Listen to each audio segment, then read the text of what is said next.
Bienvenue sur Média TV Afrique. On se retrouve pour un nouveau numéro de la Semaine africaine, votre émission hebdomadaire qui revient sur l'essentiel des actualités africaines de la semaine. On ouvre donc cette première partie de l'émission par cette information concernant le ministère espagnol des Affaires étrangères qui déconseille aux Espagnols de se rendre dans les camps de Tindouf en Algérie. L'Institut espagnol a également évoqué l'instabilité croissante dans le nord du Mali et de l'activité accrue de groupes terroristes dans la région. Recommandation qu'il a récemment publiée sur son site web. La diplomatie espagnole fait état notamment d'un risque d'enlèvement et d'attaque terroriste. Sur ce, je vous propose d'écouter le politologue Christophe Boutin qui analyse les tenants et les aboutissants de cette recommandation de la diplomatie espagnole. Je crois qu'il correspond à une évolution géostratégique assez claire. Il y a une menace djihadiste sur toute la zone sahélienne. Or, actuellement, les troupes occidentales et les troupes du G5 Sahel font essentiellement effort sur la zone qui est frontalière entre le Burkina Faso, le Niger et le Mali. Autrement dit, ils délaissent un petit peu la partie nord-ouest de la zone sahélienne. Et c'est dans cette partie qu'il pourrait y avoir effectivement une pression sur le sud de l'Algérie et la zone des camps de Tindouf. Comme en plus l'Algérie ne va pas très bien actuellement, qu'elle est en train de subir des changements importants, c'est peut-être pas effectivement le moment où son armée est la mieux à même de protéger la zone. Je crois donc que ces éléments géostratégiques expliquent le choix du gouvernement espagnol. 13 militaires français de l'opération Barkhane ont trouvé la mort lundi 25 novembre au Mali alors qu'ils étaient engagés dans un combat contre un groupe de terroristes dans un contexte sécuritaire alarmant au Sahel. Deux de leurs hélicoptères sont entrés en collision. Les détails du drame avec Souel Jalil.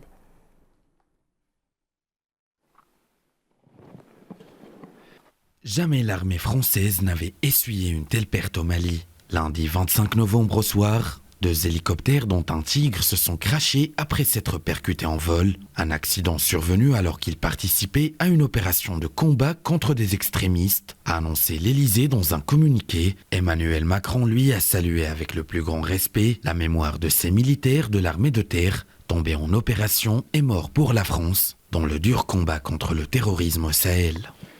Des valeureux militaires de l'armée de terre, 6 officiers, 6 sous-officiers et un caporal-chef ont sacrifié leur vie pour notre patrie. Sous le drapeau tricolore, ils ont engagé leur vie pour défendre notre sécurité, nos valeurs, nos libertés, dans ce combat sans relâche que nous menons face au terrorisme et à l'obscurantisme.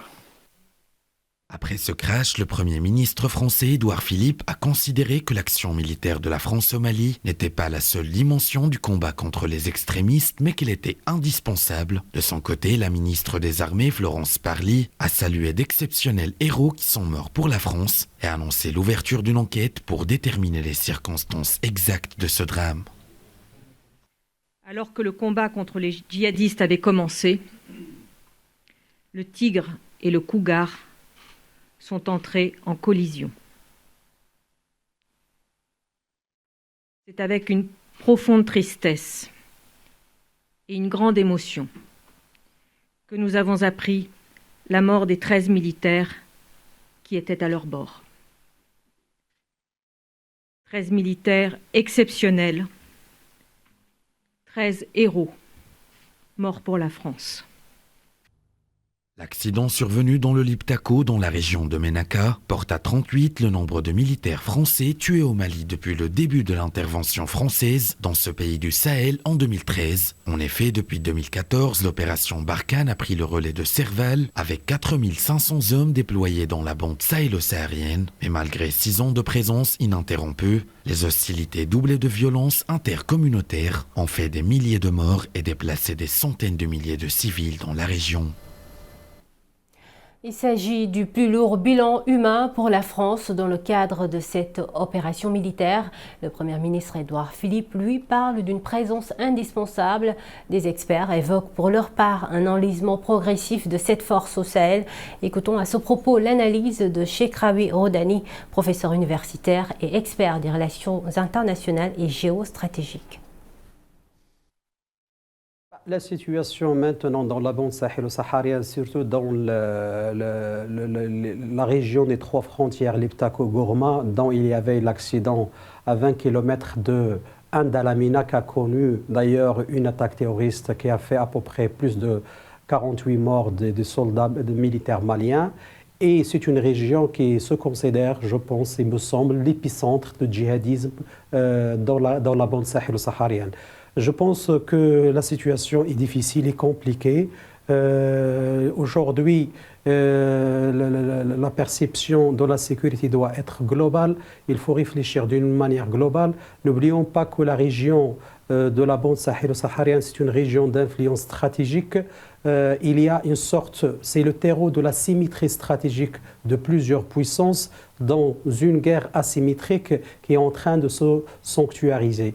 Donc je pense que c'est compliqué, c'est difficile s'il n'y a pas une vision plus globale de regarder la dimension de développement. Je pense que le développement, c'est la condition sine qua non pour lutter contre le terrorisme.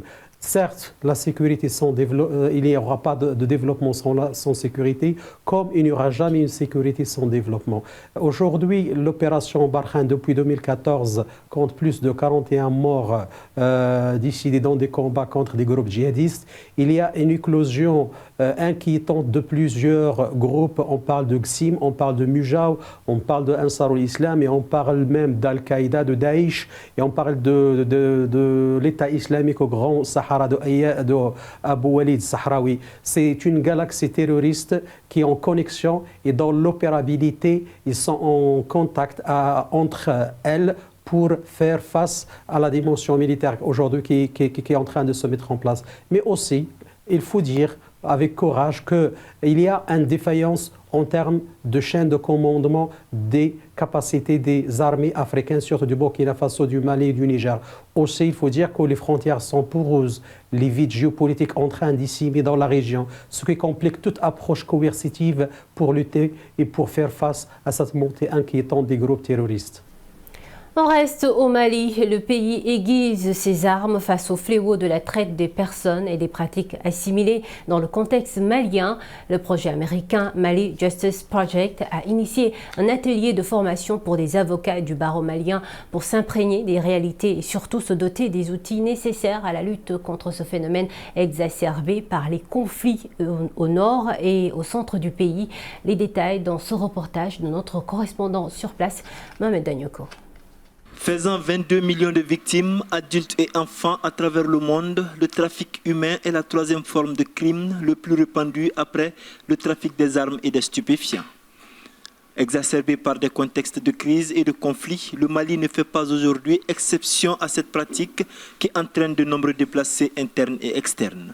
Le Mali est aujourd'hui un pays en crise, notamment le centre et le nord du Mali sont pratiquement devenus des no man's land où sévissent des groupes terroristes dont le but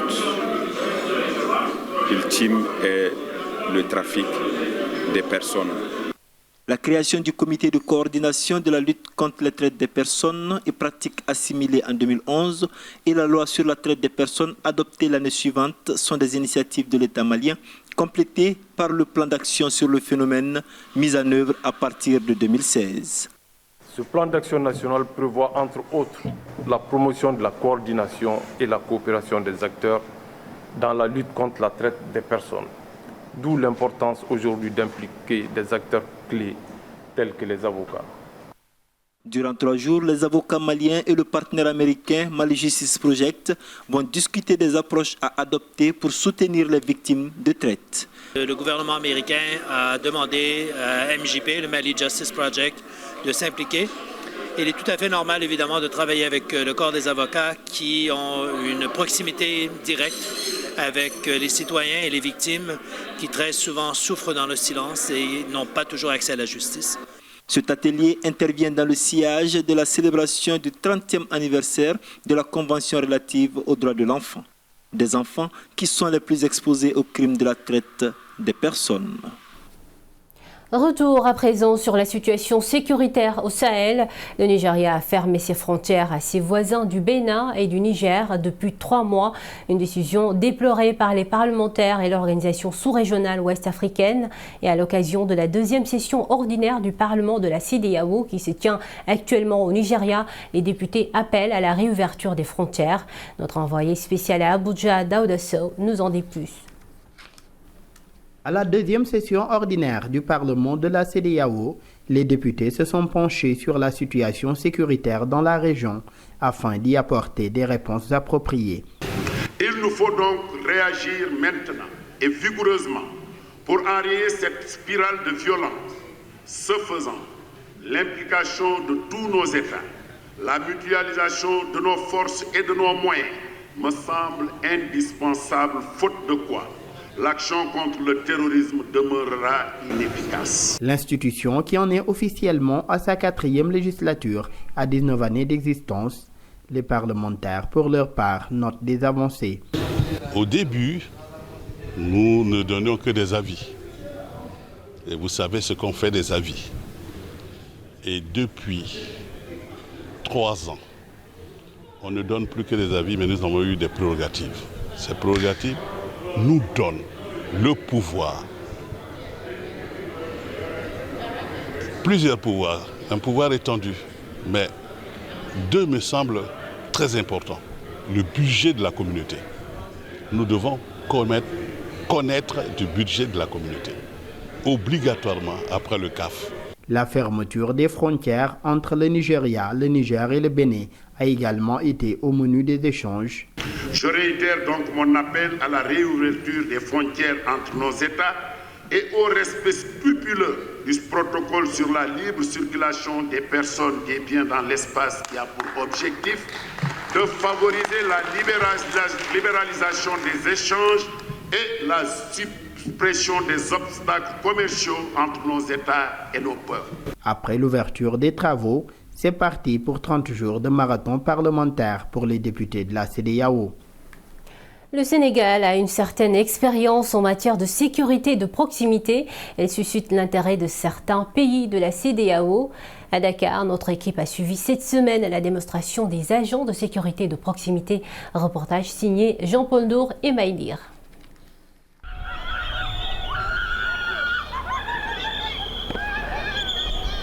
Simulation d'agression à Yoff, au nord-ouest de Dakar.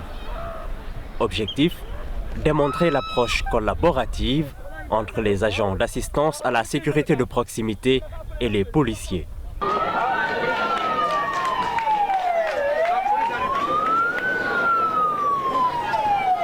Nous avons reçu aussi à notre disposition des agents de sécurité à la proximité, au nombre de 19. Qui ont été incorporés dans le dispositif de sécurisation habituel que nous avons l'habitude de déployer. Les participants sont conquis et veulent s'inspirer du modèle sénégalais. L'expérience sénégalaise est intéressante. Nous allons voir ce qui peut être tiré de bon, puisque nous n'avons pas les mêmes réalités. Donc ce qui peut être bon. Déjà chez nous au Bénin, il y a un projet du genre. Pour les organisateurs, l'événement est une réussite totale. La conférence a tenu toutes ses promesses. Je précise seulement que c'est à l'occasion d'une manifestation à Abidjan où nous avons présenté le modèle sénégalais, que tous ces pays, frères, amis, voisins ont manifesté le désir ardent de venir au Sénégal faire des benchmarking. L'agence d'assistance à la sécurité de proximité a été mise sur pied au Sénégal en 2013 par le président de la République Macky Sall. Ils sont plus de 10 000 agents à appuyer quotidiennement les forces de l'ordre sur l'ensemble du territoire national. Dans l'actualité politique en Tunisie, le chef du gouvernement désigné Habib Djamli a annoncé que le prochain gouvernement serait un gouvernement doté de compétences politiques. Après 2 semaines de consultation, Al-Djamli a confirmé qu'il avait achevé la consultation sur le programme et la structure du gouvernement et qu'il commencerait bientôt à se concentrer sur la composition du nouveau gouvernement. Certains partis ont reproché au chef du gouvernement désigné de ne pas avoir révélé l'identité politique du gouvernement jusqu'à ce jour. Le compte rendu de notre correspondante à Tunis, Nejwa Becha. C'est ici, à Dar Dhiefa à Carthage, que les concertations se déroulent pour former la nouvelle équipe du gouvernement. Après 2 jours de pourparlers avec les partis, le mystère plane encore sur la scène politique. Le chef du gouvernement désigné Habib Djamli s'est montré réservé. Il n'a rien révélé au sujet de sa nouvelle équipe. Il a seulement dit qu'il est pour la nomination de ministres indépendants à la tête des ministères de souveraineté. Je serai ouvert à tous les partis politiques et organisations nationales, sans exception. Au moment où le chef du gouvernement désigné assure que ces consultations en vue de former la future équipe ministérielle toucheront tous les partis politiques représentés au Parlement, sans exclusion ni marginalisation, Rachid El Ghannouchi, président du parti Nahda, a en effet été ferme au sujet du parti Qalb Tounes, arrivé 2e aux législatives. Il a affirmé pour sa part que Qalb Tounes n'allait pas participer au prochain gouvernement pour suspicion de corruption. La réaction de Habib Djamli, considéré comme proche de Nahda, était immédiate. Il reçoit des dirigeants du parti Qalb Tounes, dont le président du parti, Nabil El-Qaroui. Nous avons écouté le chef du gouvernement qui nous a livré sa vision et ses orientations et nous lui avons fait part des nôtres. Dire si nous allons ou pas participer au gouvernement est prématuré, mais nous voulons un gouvernement formé par des compétences. De nombreux partis et personnalités ont associé leur participation au prochain gouvernement à l'exclusion du parti Qalb Tounes, comme la coalition Al-Karama. D'autres personnalités ont exprimé leur refus catégorique d'être parmi la nouvelle équipe d'un gouvernement présidé par un Nahda, comme la présidente du parti destourien, Abir Moussi. Le chef du gouvernement aurait 1 mois pour former son équipe, une tâche qui s'annonce difficile tant le parti Nahda peine à créer une alliance avec d'autres partis. Il y a même ceux qui l'ont décrit de la dernière chance pour le parti Nahda. Nejwa Becha, Médiane TV, Tunis. On parle toujours d'élections, mais cette fois-ci en Guinée-Bissau. Le candidat du parti historique et dominant du pays est arrivé nettement en tête du premier tour de la présidentielle. Domingos Simoes Pereira devance largement son rival Umaru Sissoco avec plus de 40% des voix. Plus de détails avec Sana Yassari. 2 ex-premiers ministres sont appelés à concourir le 29 décembre prochain à la succession du président de la Guinée-Bissau. Selon les résultats du communiqué publié aujourd'hui par la Commission nationale électorale, Domingos Simoes Pereira, candidat du parti historique et dominant en Guinée-Bissau et chef du gouvernement de 2014 à 2015, arrive en tête avec 40,13% des voix. Il dévance Umaru Sissoco Embalo qui s'est classé 2e. J'invite les 2 candidats à un second tour prévu le 29 décembre prochain.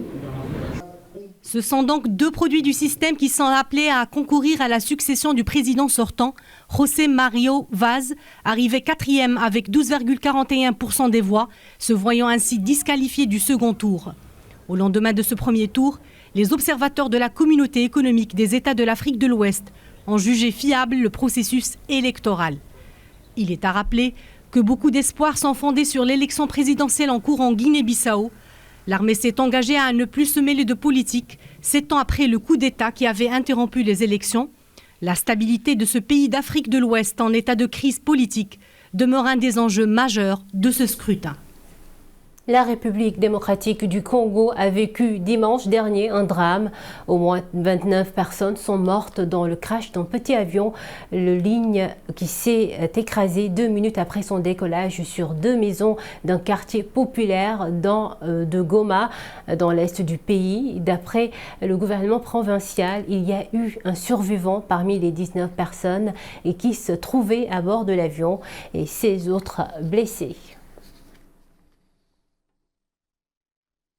Dans l'actualité également, la journée mondiale de la lutte contre les violences faites aux femmes a été célébrée ce lundi 25 novembre.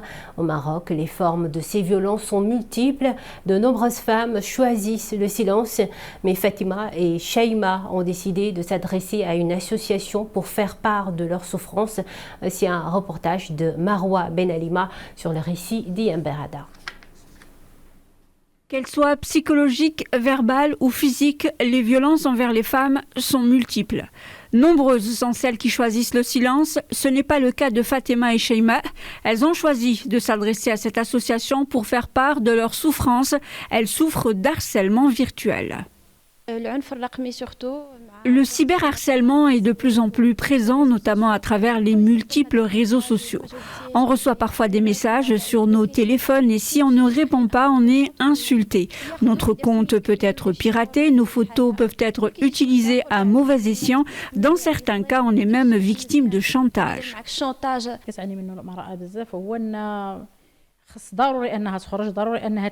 Aujourd'hui, la femme est dans l'obligation de sortir pour aller faire les courses, aller travailler, elle utilise les transports en commun. Très souvent, nous sommes témoins de violences verbales de la part des hommes.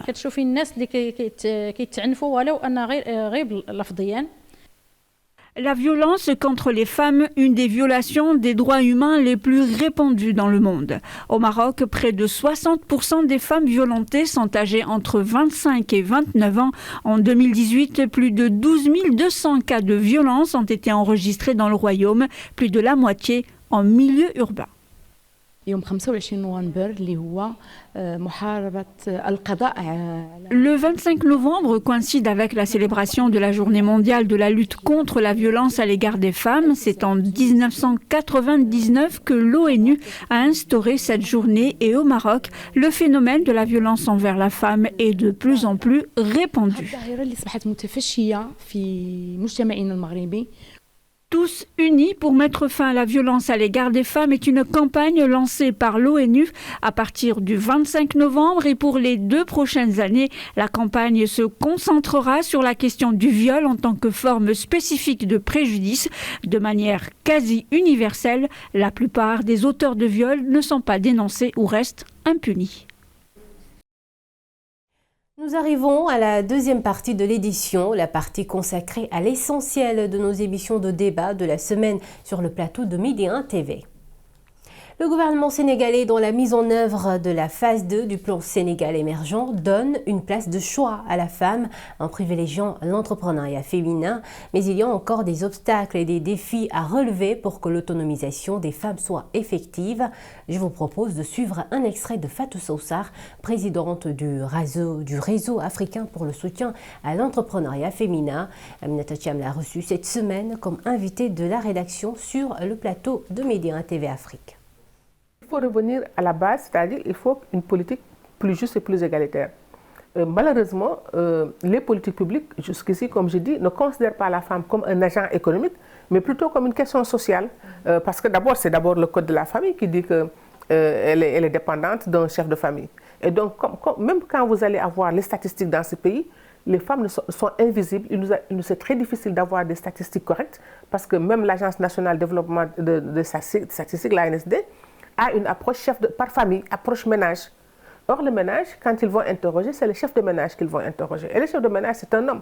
Donc, c'est la perception de l'homme qu'ils ont dans les résultats des travaux qu'il y a. Or, les techniques montrent qu'il est très possible de le faire, mais on va nous dire que ça coûte trop cher parce que c'est démultiplier les questionnaires, c'est changer de stratégie d'enquête, c'est interroger à la fois nous, dans nos recherches, nous interrogeons pour être dans la perspective genre, nous interrogeons et les hommes et les femmes de manière égale.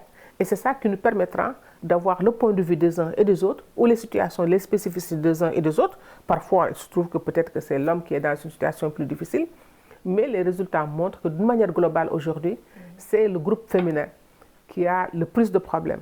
Or, le développement de ces pays dépend des ressources humaines. Ils ne pourront pas régler les problèmes auxquels nous sommes confrontés si la moitié des ressources humaines n'est pas prise en compte dans ces politiques publiques. Aujourd'hui, les femmes exercent de plus en plus des activités génératrices de revenus au Sénégal et un peu partout en Afrique. Des activités qui nécessitent un financement. Quel accès au microcrédit pour ces femmes? C'est le sujet débattu cette semaine dans l'émission Talk Afrique de Dakar. Et justement, M. Abdoulaye Seck, administrateur du Fonds national de l'entrepreneuriat féminin au Sénégal, nous donne quelques précisions. Il était l'un des invités de Sirmé Boukaka. Regardez. Donc l'État du Sénégal, en tout cas, a mis en place plusieurs projets-programmes qui ont vraiment pour vocation d'accompagner la femme entrepreneur. Et aujourd'hui, on peut citer dans le cadre, ne serait-ce que du ministère de la Femme, quelque chose comme 4 programmes qui appuient cette cible. Et ce qui est intéressant, c'est que les taux d'intérêt sont des taux vraiment qui sont en deçà même de ceux pratiqués sur le marché. Donc tout ça, c'est des conditionnalités qui sont faites pour justement permettre à ces femmes de pouvoir bénéficier, disons, de ressources pour accompagner. Donc il y a le fonds de l'entrepreneuriat féminin qui est exclusivement dédié aux femmes entrepreneurs, qui peut aller jusqu'à 50 millions. Donc vous voyez, sous forme de guichet. Il y a le guichet micro, le guichet petite entreprise et le guichet entreprise. Et voilà ce qui a fait l'essentiel de cette édition de la Semaine africaine. Merci d'avoir été avec nous. Rendez-vous la semaine prochaine pour un nouveau numéro. Excellente suite des programmes sur Média TV Afrique.